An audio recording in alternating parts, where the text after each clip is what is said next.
അവതാർ part 3 കണ്ടിരിക്കുകയാണ്. കണ്ടിട്ട് ഇപ്പോൾ വന്ന് കയറി നേരെ റിവ്യൂ ഇടാനിരുന്നു. ചൂടോടങ്ങടാന്ന് വിചാരിച്ചു. എന്താ വിഷ്വൽ ക്വാളിറ്റി, ഒരു രക്ഷയില്ല.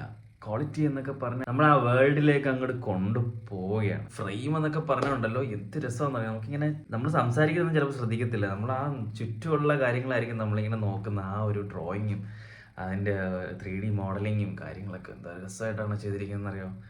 എസ്പെഷ്യലി എനിക്ക് കൂടുതൽ ഇഷ്ടപ്പെട്ടത് അതിനകത്ത് വെഹിക്കിൾസ് ഡിസൈൻ ചെയ്തിരിക്കുന്നത്. ക്ലൈമാക്സോട് അടുപ്പിച്ച് ഒരുപാട് വെഹിക്കിൾസ് വരുന്നുണ്ട്. വലിയൊരു ഷിപ്പൊക്കെ ആയിട്ടുണ്ട്, അതും എന്ത് ഹ്യൂജ് ആയിട്ടുള്ള ഷിപ്പ്. ക്രെയിൻസ് ഇന്റർവെല് തന്നെ വരുന്നത് 2 മണിക്കൂറിന് ശേഷം എന്താണ് ഫസ്റ്റ് ഹാഫ് ഇന്റർവെല് വരുന്നത് തന്നെ.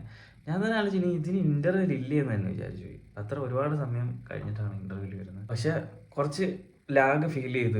എനിക്ക് തോന്നുന്നു ഇന്റർവെല്ല് ഒരുപാട് താമസിച്ചായതുകൊണ്ടായിരിക്കണം എനിക്ക് ലാഗ് ഫീൽ ചെയ്തതെന്ന് തോന്നി. എന്താണ് ആക്ഷൻ സീക്വൻസ് ഒക്കെ ഒരു രക്ഷയില്ല. അങ്ങോട്ട് ഇറങ്ങി അങ്ങ് പണിയെടുത്ത് ഇതൊക്കെ എങ്ങനെ ചെയ്യാൻ പറ്റുന്നുണ്ട് ഇവർക്ക്? എങ്ങനെ നമുക്ക് ഒരു സെക്കൻഡ് പോലും നമുക്ക് കണ്ണു മാറ്റാൻ പറ്റില്ല. അത്രത്തോളം നമ്മളിങ്ങനെ സൂക്ഷ്മമായിട്ട് നോക്കിക്കൊണ്ടിരിക്കും ഓരോ സീക്വൻസ്. പക്ഷെ വില്ലന്റെ ഡെഡ് എക്സിറ്റ് എന്ന് പറയുന്നത് കുറച്ച് എനിക്ക് അത്ര അങ്ങോട്ട് ഇഷ്ടപ്പെട്ടില്ല. പിന്നെ ഒരു കാര്യം ഞാൻ പറഞ്ഞിട്ടുണ്ട്, ഞാൻ പറയുന്നത് എൻ്റെ അഭിപ്രായമാണ്, അല്ലാതെ ഞാനിപ്പോൾ ഇങ്ങനെ പറഞ്ഞുകൊണ്ട് പടം അങ്ങനെ ആവണമെന്നില്ല. ചിലർക്ക് ഇഷ്ടപ്പെടാം, ചിലർക്ക് ഞാൻ ഈ പറഞ്ഞതിൻ്റെ അത്ര പോലും പോസിറ്റീവ് പറയാൻ കാണത്തില്ല. അത് ഓരോരുത്തർക്കും ഓരോ അഭിപ്രായം. ഇതിൻ്റെ കമന്റ് ബോക്സിൽ വന്ന് കിടന്ന്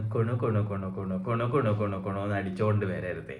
എനിക്ക് ഇഷ്ടപ്പെട്ടില്ലെങ്കിൽ ഞാൻ ഇഷ്ടപ്പെട്ടില്ലെന്ന് തന്നെ പറയും. 1500 കോടിക്ക് അവർ സിനിമ എടുക്കുന്നെങ്കിൽ അവർക്ക് ആകാശിന് വില ഉണ്ടെങ്കിൽ 150 രൂപയ്ക്ക് എനിക്കും വിലയുണ്ട്. അപ്പോൾ അത് പറയാനുള്ള അവകാശം എനിക്കുണ്ട്, ഞാനത് പറയുക തന്നെ ചെയ്യും. അപ്പോൾ എനിക്ക് അവതാർ പാർട്ട് 3 ഫിലിം ഒരു ആവറേജ് ആൻഡ് എവോ ആവറേജ് ആയിട്ടാണ് ഫീൽ ചെയ്തത്. കാണാത്തവരുണ്ടെങ്കിൽ മസ്റ്റ് വാച്ച് തിയേറ്റർ. OTTയിൽ കാണാൻ നിൽക്കരുത്.